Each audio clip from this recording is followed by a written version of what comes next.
कहानी की शुरुआत होती है कीमती गाड़ी से जो पहाड़ों से होती हुई जा रही थी।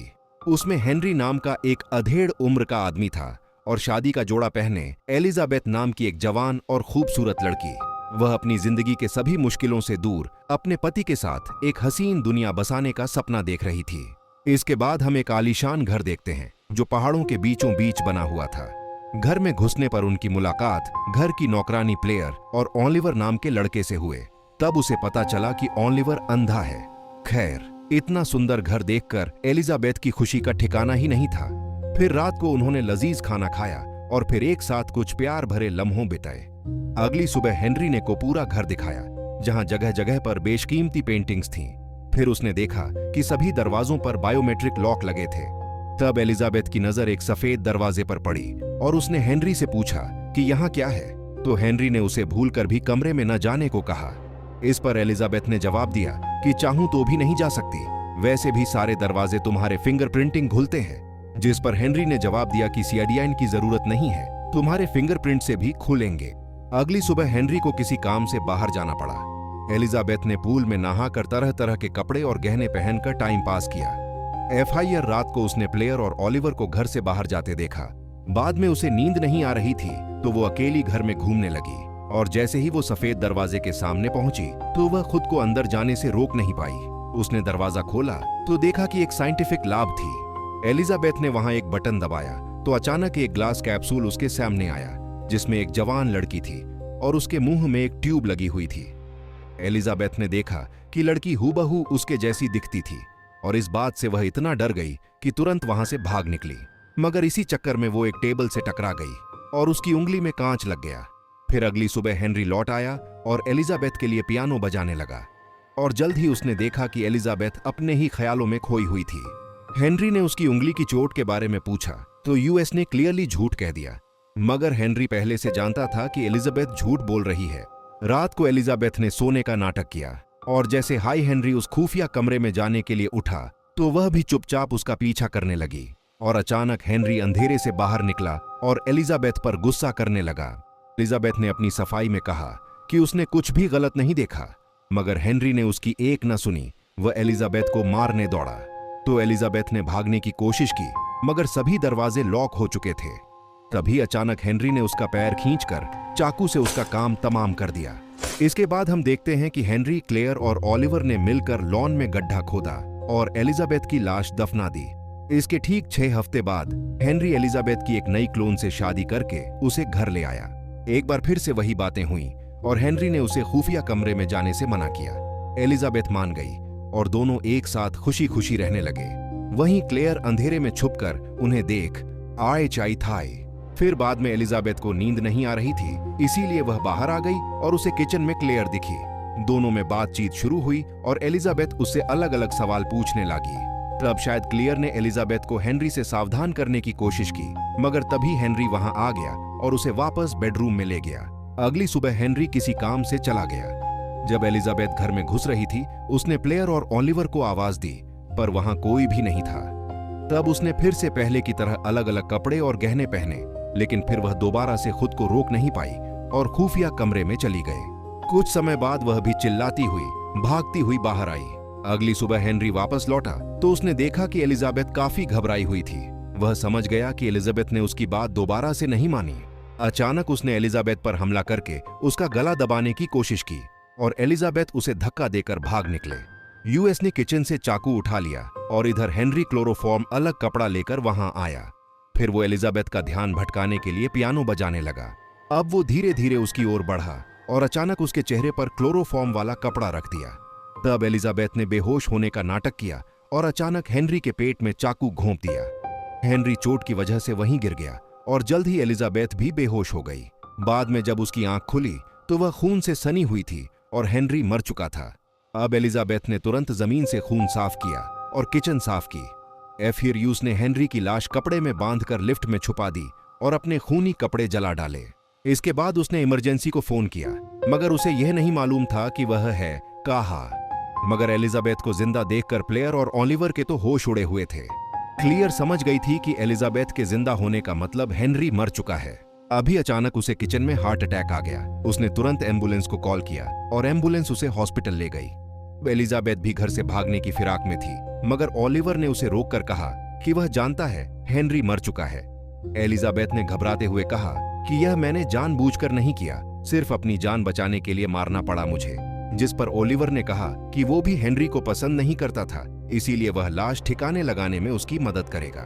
फिर एलिजाबेथ ने उससे पूछा, मैं कौन हूं? तब ओलिवर ने बताया कि हेनरी ने अपनी पत्नी एलिजाबेथ के 6 क्लोन बनाए थे और वह एलिजाबेथ नंबर 5 है। ये सुनकर एलिजाबेथ के होश उड़ गए और उसे कुछ भी समझ नहीं आ रहा था।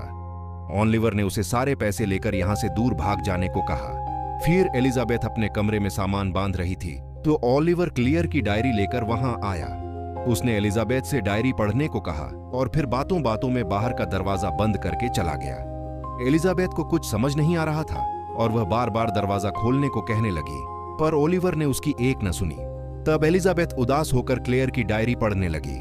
उसे पता चला कि क्लेयर एक बेहतरीन जेनेटिक साइंटिस्ट थी और हेनरी ने क्लेयर को अपने साथ काम करने के लिए बुलाया था। मगर जब उसे पता चला कि उसे क्या करना होगा तो उसका खून सूख गया। हेनरी ने उसे बताया कि उसकी पत्नी एलिजाबेथ ओलिवर को जन्म देते समय एक जानलेवा बीमारी के चलते मर गई थी। इससे हेनरी को इतना गहरा सदमा लगा कि उसने एलिजाबेथ की जीन्स निकालकर उसकी 6 क्लोन बना दिए, मगर बैट के स्मार्टी से उन सब में भी उसी बीमारी के सेल्स पनप रहे थे।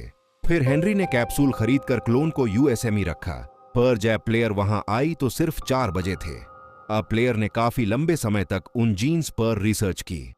इधर हेनरी ने संगीत और बाकी यार्डिन क्लोन के अंदर भरने की कोशिश की ताकि उनकी याददाश्त बनाई जा सके। वहीं क्लेयर ने जीव मॉडिफाई करके बीमारी के जीन्स को खत्म कर दिया था। फिर हेनरी ने पहली क्लोन को बाहर निकाला, लेकिन उसे असल जिंदगी का कोई अनुभव नहीं था और इसी वजह से उसके दिमाग में बड़ी अजीबोगरीब चीजें चलती रहती थी। फिर एक दिन सबसे परेशान होकर वह घर से भाग निकली, मगर रास्ते में पुलिस ने उसे देख लिया और पुलिस यूएसएसी वापस घर ले आई। तब हेनरी ने पुलिस से कहा कि एलिजाबेथ की दिमागी हालत ठीक नहीं है और पुलिस उसे वहां छोड़कर चली गई। वर्तमान समय में 5वीं एलिजाबेथ डायरी में यह सब पढ़ रही थी कि तभी अचानक ओलिवर खाना लेकर आए। उसे देखते ही एलिजाबेथ उस पर कूद पड़ी और दरवाजा खोलने का कोड मांगा। ओलिवर ने उसे कोड दिया तो वह बाहर चली गई और ओलिवर लैब में पहुंचा। थोड़ी देर बाद जब एलिजाबेथ लैब में पहुंची तो उसने देखा कि ओलिवर छठी एलिजाबेथ पर काम कर रहा था। उसने 5वीं एलिजाबेथ को छठी एलिजाबेथ का सर पकड़ने को कहा। जब एलिजाबेथ ने ऐसा किया तो अचानक ओलिवर ने उसे इंजेक्शन देकर बेहोश कर दिया। तब एलिजाबेथ ने बेहोशी की हालत में सपना देखा, जहां उसे अपनी सभी क्लोन की जिंदगी दिखाई दी। बाद में उसकी आंख खुली तो वो बिस्तर पर जंजीरों से बंधी हुई थी। अब वह हताश होकर फिर से क्लेयर की डायरी पढ़ने लगी। उसने पढ़ा कि क्लेयर की रिसर्च जारी थी, पर 1 हफ्ते में ही पहली क्लोन मर गई। हालांकि क्लेयर ने बीमारी के जीन्स खत्म कर दिए थे, इसीलिए उसे समझ नहीं आया कि ऐसा हुआ क्यों। हेनरी को काफी गहरा सदमा लगा, क्योंकि उसने अपनी जिंदगी के कई साल इस रिसर्च को दिए थे। इसके बाद हेनरी और क्लेयर एक दूसरे के करीब आ गए। तभी एलिजाबेथ के कमरे में ओलिवर आ गया और उसने पूछा कि क्या क्लेयर ने उसके बारे में कुछ लिखा है। एलिजाबेथ ने उसे बताया कि तीसरी क्लोन की मौत के बाद हेनरी और क्लेयर का अफेयर शुरू हो गया था। तब ओलिवर ने उसे बताया कि बचपन में उसे एलिजाबेथ बहुत अच्छी लगती थी, क्योंकि उसने आज तक इतनी सुंदर लड़की नहीं देखी थी। तब हमें पता चलता है कि ओलिवर शुरुआत से अंधा नहीं था। फिर एक रात ओलिवर ने हेनरी और एलिजाबेथ को किस करते हुए देख लिया और तब हेनरी ने गुस्से में ओलिवर को अंधा कर दिया था। यह बताकर ओलिवर बाहर चला गया। एलिजाबेथ ने डायरी में पढ़ा कि क्लेयर ने हेनरी से रिश्ता तोड़ दिया, क्योंकि एलिजाबेथ के क्लोन के साथ मुकाबला करना उसके बस की बात नहीं थी। बाद में प्लेयर ने नए रिकॉर्ड की जांच की तो उसे पता चला कि असली एलिजाबेथ ने किसी बच्चे को जन्म दिया ही नहीं था। तब यह खुलासा होता है कि ओलिवर हेनरी का बेटा नहीं था, बल्कि वह तो हेनरी का ही जवानी वाला क्लोन था। अगली सुबह असलियत में 5वीं एलिजाबेथ की आंख खुली तो ओलिवर ने उसकी गर्दन पर कैंची रखकर पूछा कि क्लेयर ने डायरी में उसके बारे में क्या लिखा। एलिजाबेथ ने कहा कि क्लेयर के मुताबिक तुम हेनरी के क्लोन हो, मगर यह सच नहीं था, क्योंकि हेनरी ने प्लेयर को बर्थ सर्टिफिकेट दिखाया था। इसका मतलब यह हुआ कि ओलिवर हेनरी का क्लोन नहीं है। खैर, फिर एलिजाबेथ ने ओलिवर से पूछा कि क्या वो यूएसई प्यार करता है। फिर उसने ओलिवर को रिझाते हुए अपने करीब बुलाया और ओलिवर भी खुद को रोक न सका और एलिजाबेथ के करीब आ गया। मगर तभी एलिजाबेथ ने उसे जमीन पर गिराकर उसकी गर्दन पर कैंची रख दी। उसने ओलिवर से जंजीर की चाबी और दरवाजे का कोड पूछा, मगर तभी अचानक छठी एलिजाबेथ हाथ में बंदूक लिए वहां आ पहुंचे। ओलिवर ने नई एलिजाबेथ से कहा कि 5वीं एलिजाबेथ नकली है और हमें इसे खत्म करना होगा। लेकिन पांचवी एलिजाबेथ ने कहा कि यह सच नहीं है, उन दोनों को यहाँ पर जबरदस्ती कैद करके रखा गया है। लेकिन छठी एलिजाबेथ गोली चलाने को तैयार थी। पांचवी एलिजाबेथ ने तुरंत ओलिवर को अपने सामने खड़ा कर दिया और जैसे ही छठी एलिजाबेथ ने गोली चलाई तो वो सीधा ओलिवर को जा लगी, जिससे उसकी मौके पर ही मौत हो गई। लेकिन इससे पांचवी एलिजाबेथ भी जख्मी हो गई थी। फिर वो मौका देखकर भाग गई और छठी एलिजाबेथ ओलिवर के लिए रोने लगी। उधर नंबर 5 के दिमाग में सारी पुरानी एलिजाबेथ की जिंदगी की यथार्थ घूमने लगी। तभी अचानक गोली की आवाज सुनाई दी और हम देखते हैं कि चेटी एलिजाबेथ ने पांचवी एलिजाबेथ को गोली मार दी थी। अपने आखिरी पलों में नंबर 5 को अपना ही चेहरा अपने करीब आता दिखाई दिया। फिर अगली सुबह छड़ी एलिजाबेथ ने क्लेयर की डायरी पढ़ी। उसके मुताबिक हेनरी ने अपनी सारी संपत्ति क्लेयर के नाम कर दी थी ताकि वो अपनी रिसर्च जारी रख सके। फिर सच सामने आया कि असली एलिजिबल बच्ची को जन्म देते समय नहीं, बल्कि गलती से हेनरी के हाथों ही मरी थी। उसे मारने के बाद हेनरी ने उसके क्लोन बनाई, पर सच तो यह था कि उसे अब भी एलिजाबेथ को मारने में ही मजा आता था। हेनरी जानता था कि ये क्लोन असली एलिजाबेथ नहीं है, इसीलिए उन्हें मारकर उसे यकीन होता कि वो असली हैं।